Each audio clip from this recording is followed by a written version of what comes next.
Point Pleasant, Mount Shasta, Sedona, Skinwalker Ranch. These places bring to mind some of the most outlandish reports of the paranormal in the entire American experience.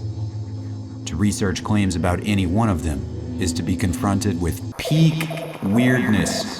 There are Mothmen, and subterranean elves, and walking cacti, and men with dog heads. Perhaps these stories are interesting to us because they make little to no sense. Or at least, the more sense we try to make of them, the more horrifying the conclusion we reach. It goes something like this. At any moment, on any dark country road, you might pass beyond the threshold of common sense, mile marker 100 and crazy, and in your headlights, you might see what could only be described as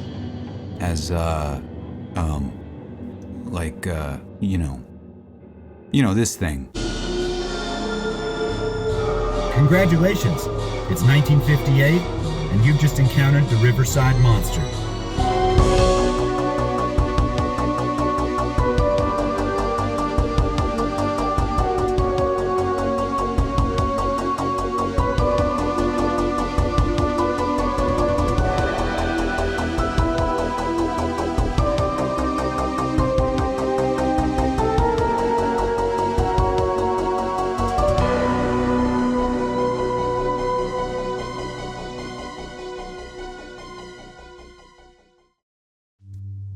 The place, Riverside, California. The time, Saturday night, November 8th, 1958. Charles Wetzel, 24, was driving along the North Main Street Bridge, now known as the South Riverside Avenue Bridge, as a series of heavy rains caused the Santa Ana River to swell, flooding nearby roadways. As it goes, it was in fact a dark and very rainy night. Wetzel was behind the wheel and listening to the radio when the signal suddenly dropped out. Fooling around with the dial didn't help any. It was then that a very strange shape appeared in Wetzel's high beams. It, whatever it was, crept or wafted from the bushes along the side of the road, according to Wetzel, who had been driving slowly because he hadn't anticipated the rising waters of the Santa Ana. Clearly, he didn't anticipate a monster either. It had a round, scarecrowish head, said Wetzel, according to police reports and the November 10th, 1958 edition of the Petaluma Argus Courier. Quote, "The eyes were all shining like something fluorescent, and it had a protuberant mouth." Charles Wetzel had come to a dead stop, squinting in disbelief through the sheets of rain. "It was covered with something like scales or leaves," said Wetzel. Wetzel observed also that this thing, what was this thing, had long, thin legs, which appeared to stick out of the sides of its body, instead of the lower torso.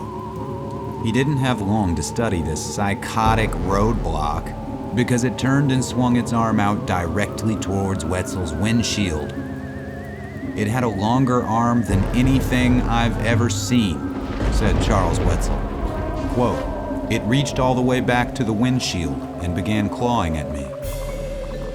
The young driver quickly reversed his car, but the long-limbed nightmare was as persistent as it was, long-limbed.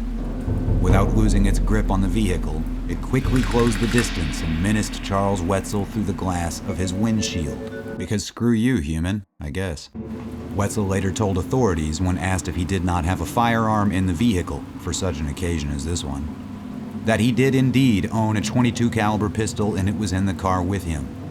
When asked why he didn't use it, Wetzel explained that he didn't want to shatter the glass, as it was the only thing between him and his attacker. So Wetzel did what any red-blooded Californian would do. He hit the gas and ran it over. Wetzel claimed that the creature made a sort of, quote, loud gurgling sound, and that as his car passed over it, he could feel heavy scrapes against the undercarriage.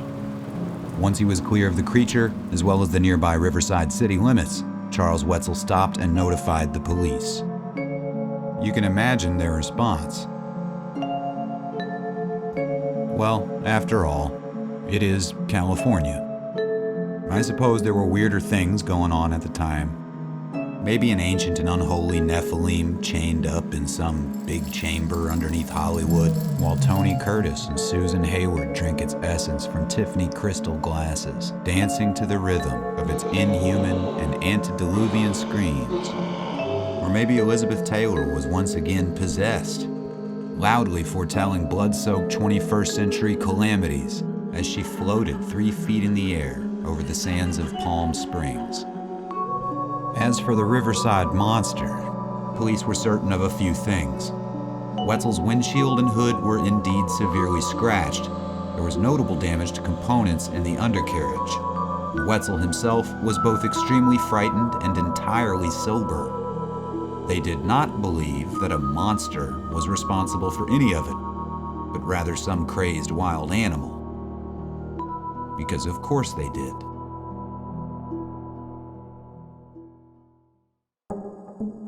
Whenever a human being sees something another human being hasn't seen before, that other human being's natural response is to insist that the thing must be some other thing that even they haven't seen before, but have heard about.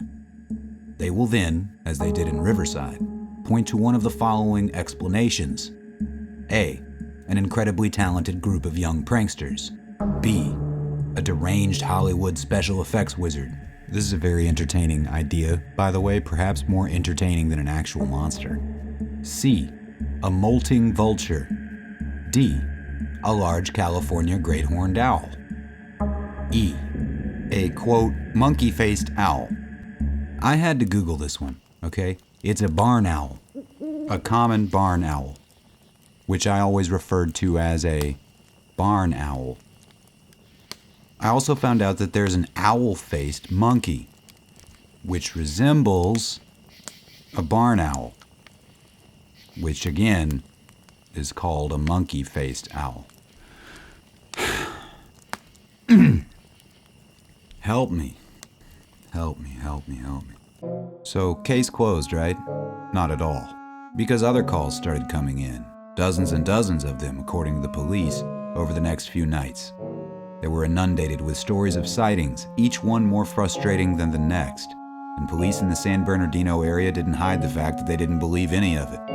I guess we'll have to make another search for it, said one deputy to the Desert Sun in the November 11th, 1958 edition. It seems like everybody's seen it but us. Soon, there were footprints. They had appeared in the sand along the Santa Ana, 3-toed and with an odd stride, which would start or stop mysteriously, sometimes with gaps as long as 10 or 20 feet. The footprints were the work of 2 young boys who were caught in the act while making them. They had with them a pair of rubber monster feet from a costume shop. While the USA celebrated its first full-range intercontinental ballistic missile launch, while a new electronics school in San Bernardino exclaimed, "Prepare yourself for a career in radio, TV, or missiles," while the film Missile to the Moon screened in Rialto, here were 2 12-year-olds named Wiley and Crooks, members of the duck and cover generation, who couldn't be bothered with the Cuban Missile Crisis and got outside one day to leave their mark. But this wasn't the end of the Riverside monster. Just a few days later, a nighttime driver at the corner of Baseline and Meridian in Rialto, California, flagged down police, hysterical because he had seen, quote, a scaly monster. It was dark and had risen up from the ground, he said.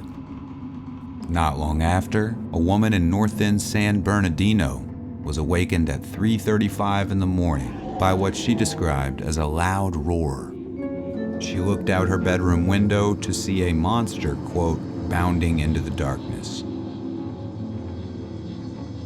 Hers is the last of any sighting of the Riverside monster. But maybe Charles Wetzel's sighting wasn't the first. After all, the indigenous Tongva people, long before colonization, believed in devils along the Santa Ana, calling them Tahquitz, and believing them to originate from a mountainous spot just east of the Santa Ana's headwaters. That spot is now occupied by Camp Tahquitz, territory once of devils, now claimed by the Boy Scouts of America. The San Bernardino Range itself is perhaps the most plundered in the country, as far as the subject of gold mining is concerned. Its mountains are riddled with tunnels, both remembered and forgotten, and earthquakes close or open new passages continuously. The mountains are, in fact, still rising. What's more, work had begun on a new water management system in the mountains, creating even more trenches and tunnels, around the same time as Charles Wetzel battled a monster alongside a Santa Ana storm surge rushing violently southwest, all springing from the previously mentioned Tahquitz area. Maybe that early November storm had washed out one of the Tonga people's devils. But it was a time of Cold War and a time of rockets. The 50s were almost over, and the 60s would produce new monsters. But even the military has its monster stories, and you would be surprised by them. Marines at the nearby 29 Palms training facility, 50 miles east of Riverside, have been harassed by a foul-smelling thing they call Yucca Man for years. Edwards Air Force Base is also weary of a creature its soldiers call Blue Eyes, seen only at night. But then again, maybe it's nothing. Right? Maybe it's all just a bunch of owls. Oh, and one more thing. I know this is kind of awkward, but viewer, I just want you to know I think you're neat. I think you're really swell. And I was wondering if maybe you wanted to, go steady. I won't let you down.